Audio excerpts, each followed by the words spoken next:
Welcome to the Incompetent Gamers Podcast, episode 7. Episode 7. This is a YouTube exclusive, and as you can tell, we're not on Discord. We're not over Just Call. This is the group minus one. I'll explain in a second. We've got me, General Fluffs, or Ken. Lazy or Felix. And Apex or Andrew. And I'm special guest Garrett Miller. Yes, Garrett is a very close friend of this man right here. Actually, the brother of his girlfriend. So, yeah. So this is this is it. This is the final get together that we've been talking about. Well, not final. We're not dying, but finally, this is the get together. Dave was here. However, he had work restrictions, so he's actually not going to be part of the podcast today. So Garrett is filling in for him today. God, I'm gonna regret this. See, I can't say if you're watching the video portion because this is only the video portion that's being posted. So you saw that, and I'm sorry. Um, but yeah, so this That's what I'm weekend, here for. this weekend we went to the Renaissance Fair in Washington. So we had two different groups. Felix and friend and girlfriend flew out. Garrett. And then Andrew drove up and Dave flew out. So everyone was kind of staying here. And this weekend was pretty good. Anyone, what was your favorite parts of the Ren Fair? We'll go down the line just to do that. So far, I think my favorite part was the jousting that I got to see about 0.2 seconds of due to time restrictions. Honestly, though, I enjoyed the escape room a lot. So we did an escape room yesterday for the very last thing for the Ren Fair. It was the last thing we did. I said that 4 times now. So we did an escape room. What was it? Escape Davy Jones, Yes. right? So we were essentially just stuck on a ship. Our crew had died except for the 5 of us, and we had to get out. It didn't take us long. We were pretty close to the first place. We got second. It was like what 6 minutes 45 seconds.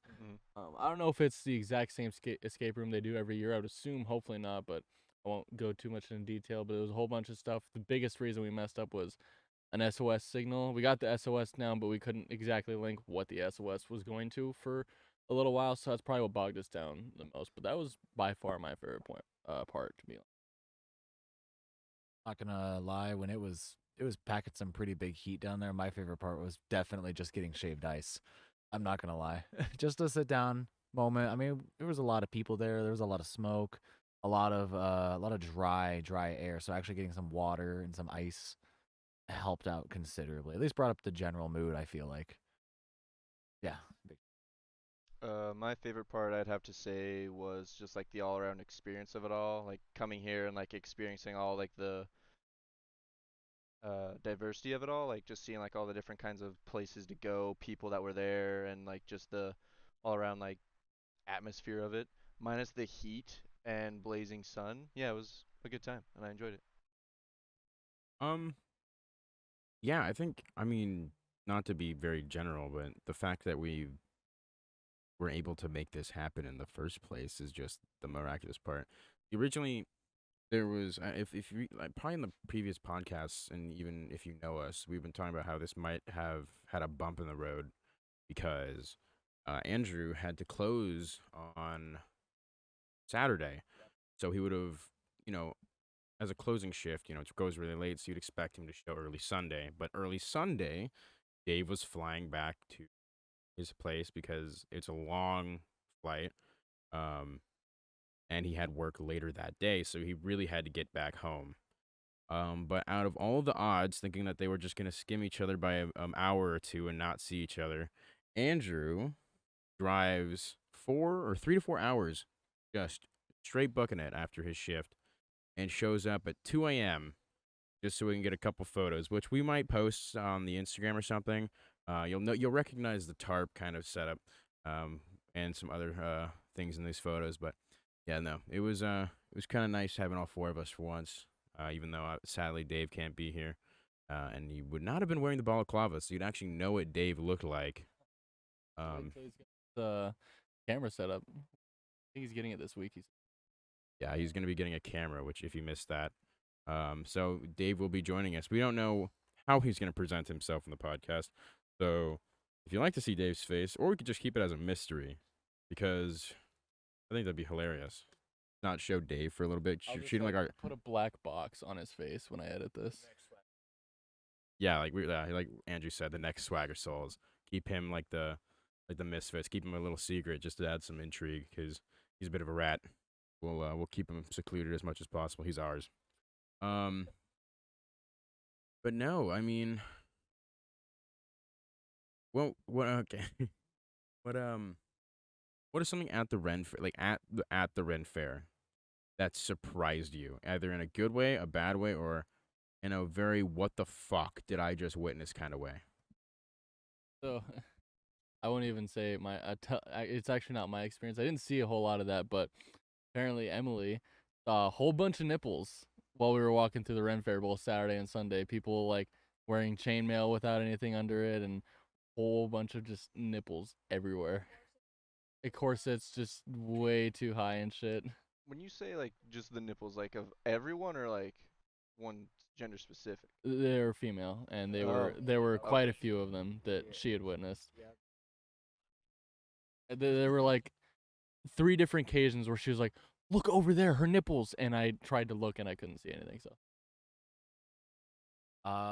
Something that definitely shook me. I've gone to a few of these fairs before in the past, so this is the first time for used to some of the way everything flows around there, but this year I was kind of genuinely surprised by how many extra stalls and how many like extra amount of people were showing up this time around. I know it's probably because the last few years has been COVID, so it's a lot of people have been staying at home or not able to attend. But yeah, no, there's usually once there was just one path that would go down and come back around, it now went up and down like in 8 different pathways, and there was a stall in each little spot. And there's so much more stuff, so many new vendors. Other than that, though, it was just very hectic. But their first, or that this was the busiest year. They'd been there for 5+ years. no, it was definitely one of the busiest.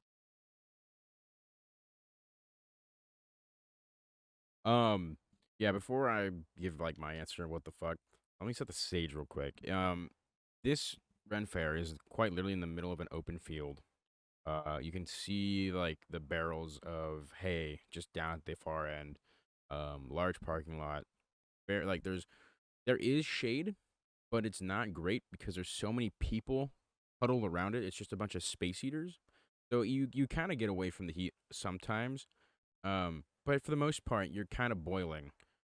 So the amount of fursuits that I saw, I Yeah. know, Nothing against them. I'll dog obviously. on furries all day.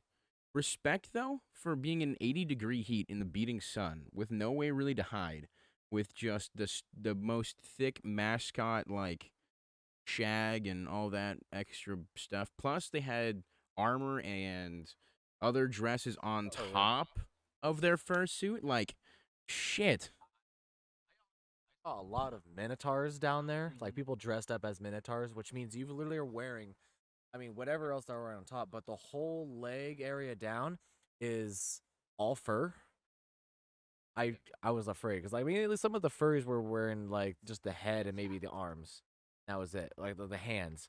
But the fact that there's like almost their whole lower body was just completely covered in fur, I can't imagine the chafing after a while. And like the thing too, I stated this on Saturday, and you have to think about it. So fur suits, full on furry suits, cost thousands of dollars. So that with armor and stuff plated on top of them, you have to imagine that they've got some sort of cooling system in there anyway. Because if they can spend money on thousands of dollars of plated armor and a fursuit, like they've got to have something in there. So they're probably fine. Yeah. I mean, that's kind of true. You'd hope. You'd hope that they had some kind of cycling like coolant going through. Yeah. But you already spent your thousands of dollars on your fursuit, and I don't know how standard it is for fursuits to have the whole cooling system. It depends on if it's homemade or if it's spot or however. It could be a fan just circling through. I mean, I've seen yeah, I think you guys know like Marvel has like costumes that have like the fluid go through. They'll have and like mascots for big NFL teams and stuff will have that. But I don't know the average fursuit user would be having an actual recycled coolant going through. I would assume they have like how some of those winter coats or like just windbreakers have like a zipper with like mesh and shit. Like that's like what it's mainly made out of or something. So it's like it's Yeah. very breathable, but But no, it was definitely a very interesting weekend, and there's no trivia this week, by the way. Just gonna put that out there. We don't. This is very haphazard setup. This guy's leaving in like what time is it? it is 5:53 right now. Yeah, he's leaving in an hour. We were gonna try and do this live.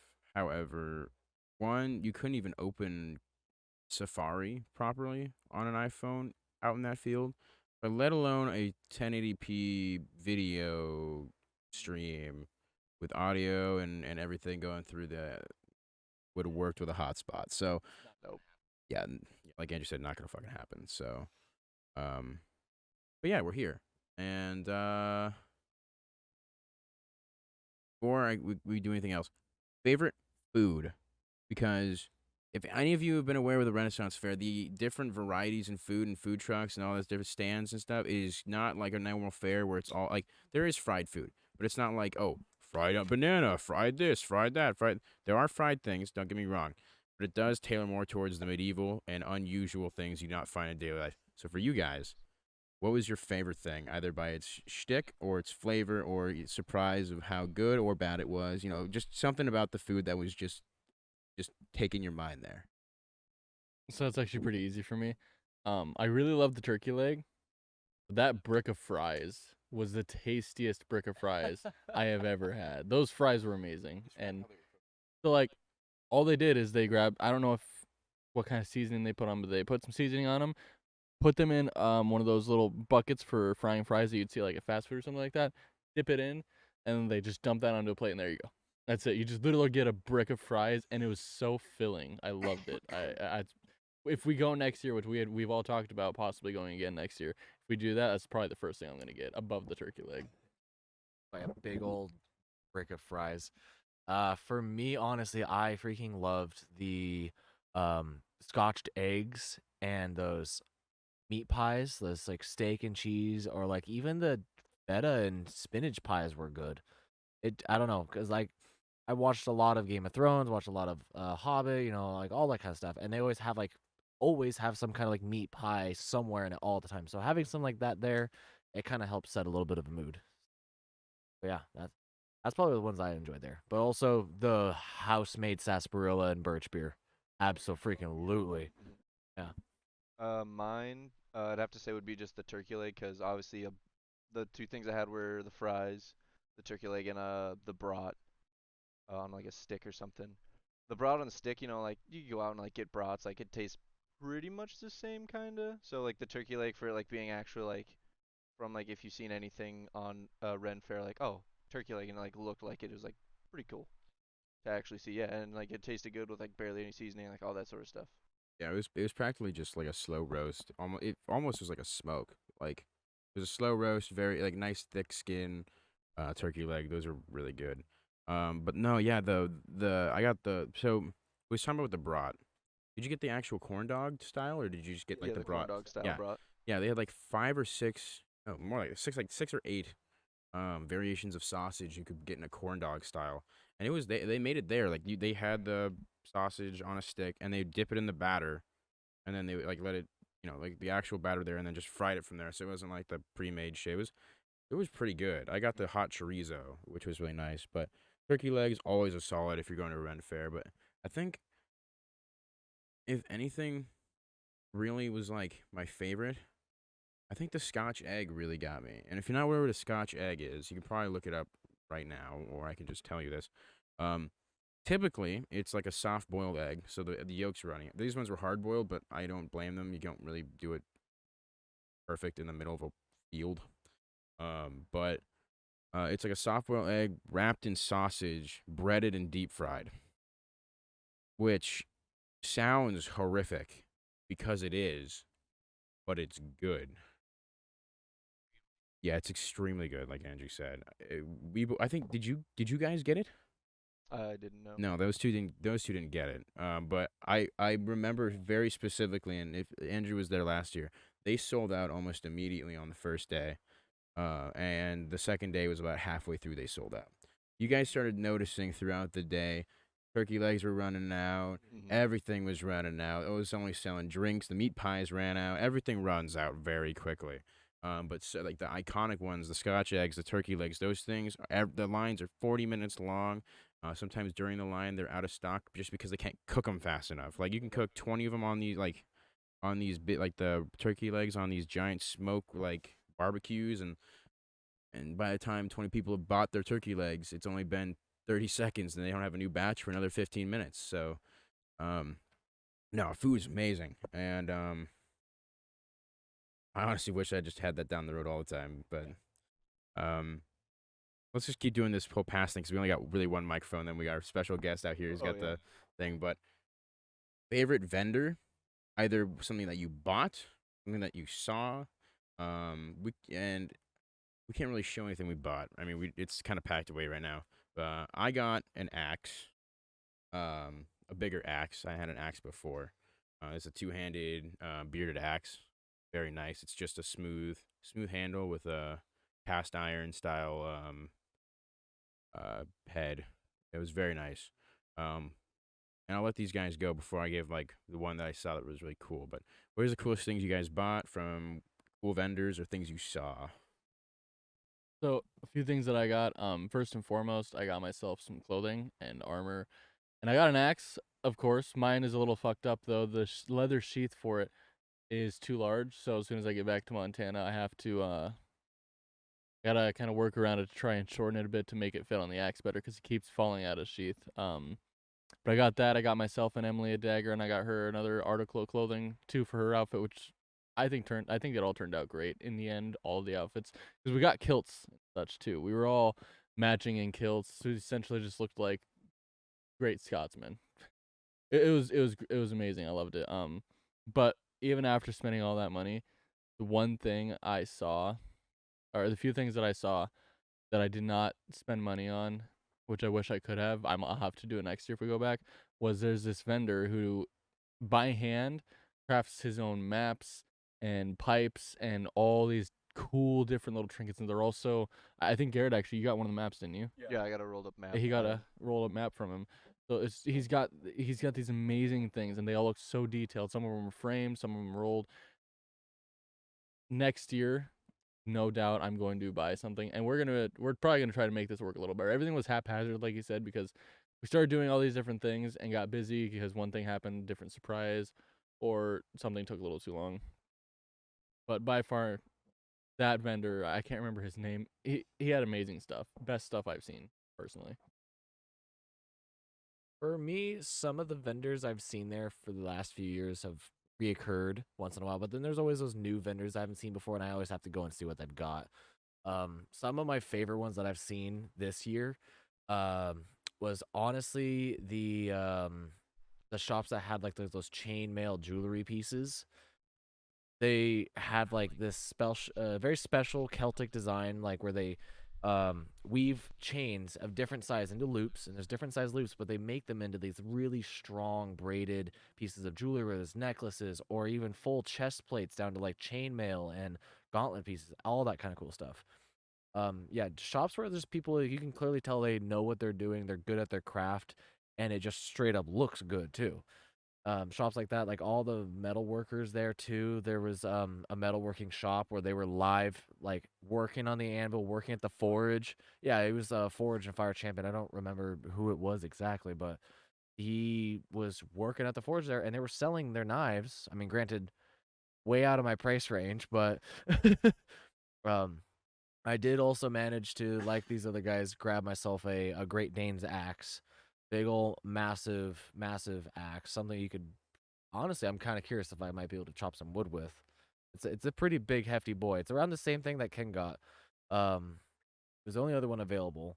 But other than that, I think I just really liked the blacksmithing shops, and they're all it was great. It was awesome. I mean, besides for obviously our escape room, that was a total new one that was brand new this year. I was just like, wait, they have a what? A who? I love that part. Probably my favorite.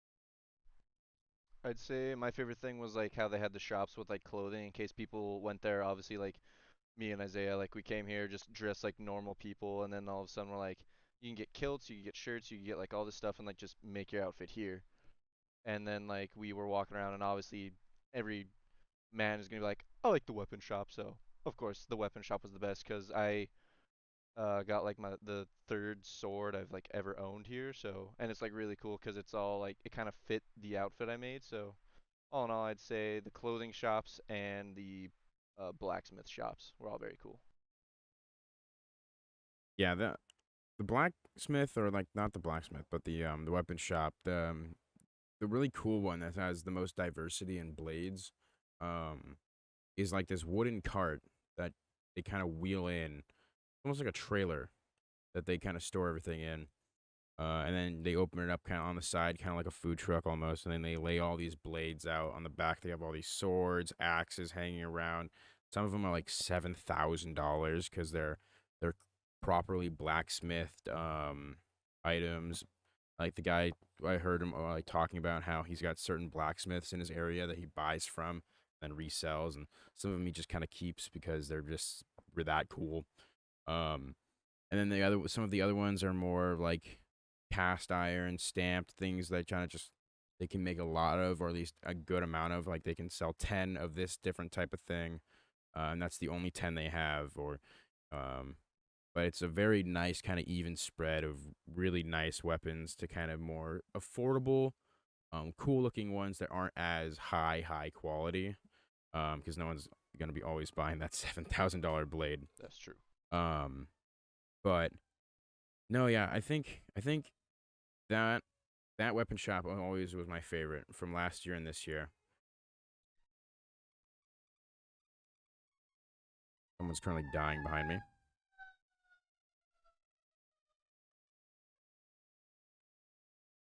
Sorry, I do live kind of on a main road, so we will hear sirens. Oh, thank you for that, sir. I appreciate that one. Hopefully that guy lives.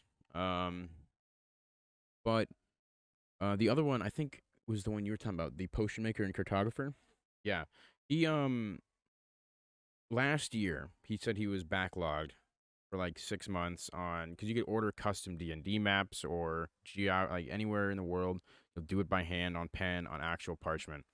Um, he's backlogged now 2 to 3 years for any custom maps because he had carpal tunnel and it had stopped for like a year. Um, but he was doing a commission for these off-white vans in the stand, where he was just drawing a map of the person's choice onto these vans, and he said it was gonna be like $400 plus, because he was like, if you just go off basic minimum wage with the hours he put in plus the specialty of it and the commission like slot, it was expensive. But yeah, he had custom potions that I think you got. I got like 2 potions and a rolled up map from him. Yeah. Yeah. So, yeah, he has like last year. I'll be honest. Last year he had way bigger variety, and I think they were slightly better. Because like he just uses different chemicals or just fluids that have different densities and different properties, like with glitter and gold leaf and different vials and containers. And like depending on how you shake it or you just kind of move it around, it has like weird effects to it. And he names them cool things. And you put them on your shelf as like litter, just to kind of fill out something as decoration. But yeah, very very nice guy, very cool Oh yeah. stand, and that was very nice. Sadly, we didn't do much of the interactive stuff. There was axe throwing. You guys did archery. I wasn't feeling too hot at that time, and I didn't want to hold a bow. I feel like I would have either snapped my wrist like I did last year, or like not like snap it, but the flick of the drawstring coming back and just whipping me, a large mark up my arm. Um, and there was also like fighting you could do with foam swords and Yep. very LARP style fighting where you hit a leg, your leg's gone. Hit a arm, your arm's gone. But no, we didn't do much of that. What else was there that was interactive? Anyone?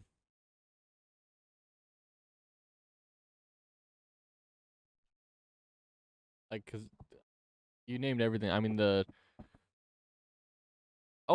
after the shows, they had the interactive stuff where you could like talk to the people who were in the shows, pet the Like horses, yeah, the and, jousters, and there was a falconeer, who Mhm. was showing off a bunch of birds, different owl, eagle types. It was, and after that, you could have gone and it was $10 to go pet them, but he said that it went to a fund. What was the fund again? Pelican Falcon Peregrine. Foundation. Peregrine, yeah. Falcon Foundation. Yeah, so it actually went to foundation. So if you went to pay $10 to go talk to an owl or something and pet it for a little bit, I mean, it at least went to something good. I didn't see a whole lot of other interactive stuff though, to be completely honest, and I think that was mostly because a lot of the time we were just hitting up either clothing, armor, or weapon shops, or the food carts. So that's probably part of the reason we didn't really notice a lot of the interactive stuff we could have done, to be completely honest. I mean, yeah. When it's that hot, you either need energy, fluids, or shade. Yep. So we were very much hugging that for a while. We did walk around.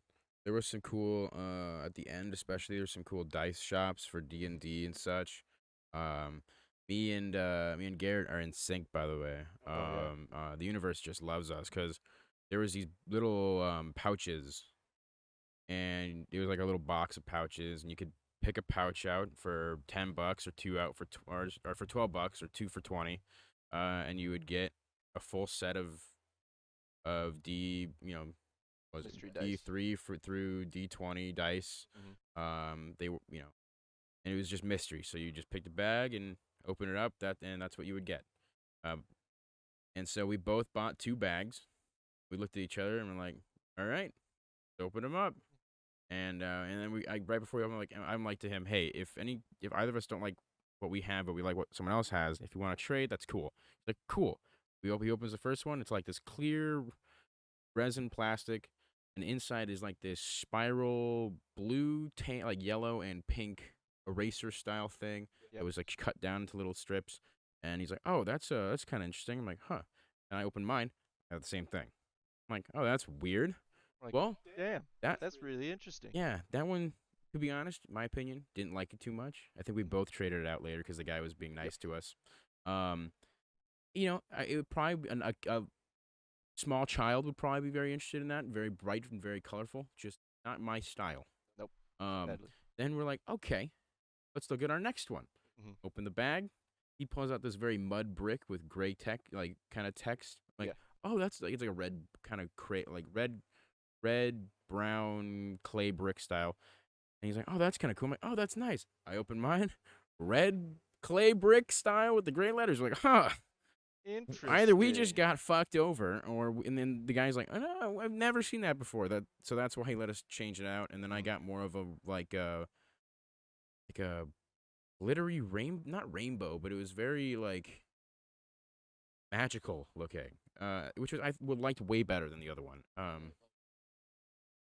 They get to a point where he just kind of, you guys kept getting the same thing, so he just let you guys look into the bags. No. So No, the confusion was he just at that point was like, you can just open the mystery bags and see if it's Yeah. the same thing, because he got a second bag. yeah, so He wants to he tell let us that. switch out, and he got a different bag, and he's like, okay, I'll keep this one. And I opened another bag, and I'm like, it's the same thing. It's the same clear Would and you pink. look at Yeah. that? And he's like, choose from that basket over there. Yeah. I'm like, okay, this one's different. I'll take it. Yeah. I didn't want to push my luck. I'm not gonna go through all of these to find the better Yeah. one, but if I find one that's cool, that's the next one, then I'll grab it. But that was pretty nice. Yeah. So You you got got too, something, didn't you, from the D&D? Yeah. Oh, you want to talk about that? I got honestly the exact same. Like it almost looked like toothpaste. Like Yeah. that red and blue and white or yellow striped little circle bit. I got one of those as well. But my second one I got was bright yellow with little glittering flakes all floating around it and colorful feathers. It was like feathers or leaves or something like that. I was gonna say, I think the second one I pulled was like it's like a sand looking one with like specks of glitter in there or something. No, mine was like vibrant yellow, Yeah, like okay. nearing like a highlighter yellow. Yeah, I got those guys, and I got a cool little sticker to go. Oh yeah, I forgot. Yeah, I got a little sticker that has a little dog, a little golden retriever dog, all fluffy and cute. Has a big old helmet on their head. Has a little bandana on it. Has like a little sword and everything on the side. It was really cute. I had to get it. But yeah, that was my experience with the shop. I just walked in, grabbed it, and I was just like, "Oh, cool! I got something different." And I saw you guys get the same little, like we all three of us got the same red and One, blue, yeah. and yeah, same thing. I was a little weird. Um, but yeah, no, yeah. Um, there was another shop that we went to where they sold custom made like wooden carrying cases for your dice, and they were all engraved or they're like handcrafted or like something of that kind. They always sold a lot of dice. I asked them about if they had any, and they said they actually went through over 360 dice that day. And by the time we got there, they had two left. Two left, and that was it. Well, no, it was It a was a whole set of set. It was a those whole two set of sets Kraken over dice, the but entire they weekend. were, yeah, it was like, wow. I mean, they weren't the greatest set of dice. I think one of them was like almost looked like cracked glass, and the other one was similar to the yellow tingy style one. I didn't really like either of them, to be honest. But he did have a. Apparently, only they get these guys and the actual shop. It's a giant dice. It's a giant D20 made out of pure titanium. The aluminum was the bigger one. That smaller, sharper one was titanium. It's titanium. Yeah, the big one. There was two big dice. One of them was roughly the same size as like maybe like two of my hands, I want to say. And it was pure titanium. It was all like deeply engraved, had black etching on the sides. That thing weighed a lot. No, there was a second one that was rounded edge. That one was solid aluminum, cast aluminum. Yes, the really big one was aluminum. The one that Game Grumps also did a video, that smaller one that he had on the skeleton hand, that one was pure titanium. I know that because I've actually looked it up on the Kraken website. Yeah, no, that was pretty cool. I'm not gonna get a giant titanium die today, but maybe another day. I mean, honestly though, they're DM screens. If I was ever gonna get back into, if I ever get into like in-person DMing, I'm getting that Cthulhu one with like the Kraken and the boats and everything. It was like multiple layers of wood, all like dyed and smoked in different colors, and all having engravings on it. It was honestly a very beautiful art on its own, let alone just a. But yeah, they were all like really some really cool stuff down there. I wanted it. It was definitely worth the stop.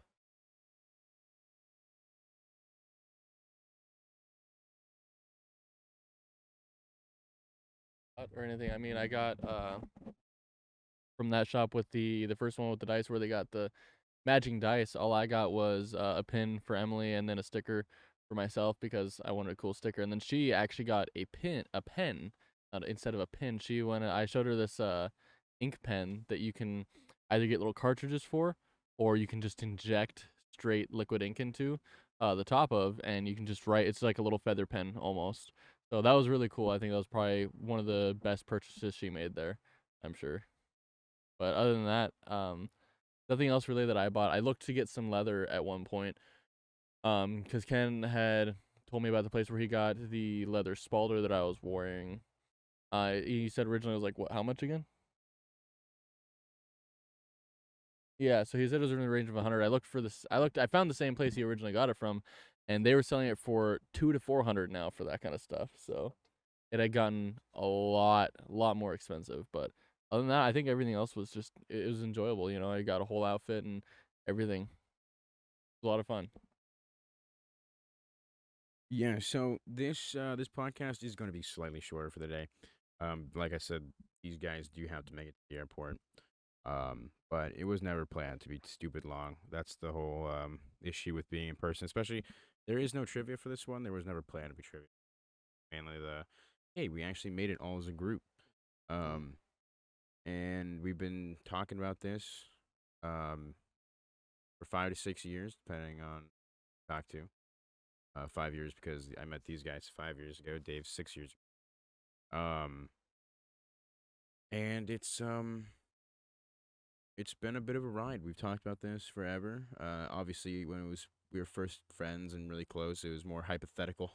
Like, oh yeah, when we're older, we're gonna all do this. And there's been jokes about the guys living near each other, either as like a gaming house temporarily, or and when we get older, a gaming cul-de-sac, where we just take over a block. Um, but this is the first stepping stone in anything that we do in the future.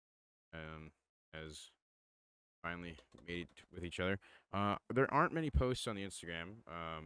Because much to post. To be honest, I need to be more active on it. But there will be photos of our get together in some forms or another on that Instagram. So if you'd like to see anything, pictures from the Renaissance Fair, or just the guys in general as a group picture, we'll be posting that on the Instagram at the Incompetent Gamers.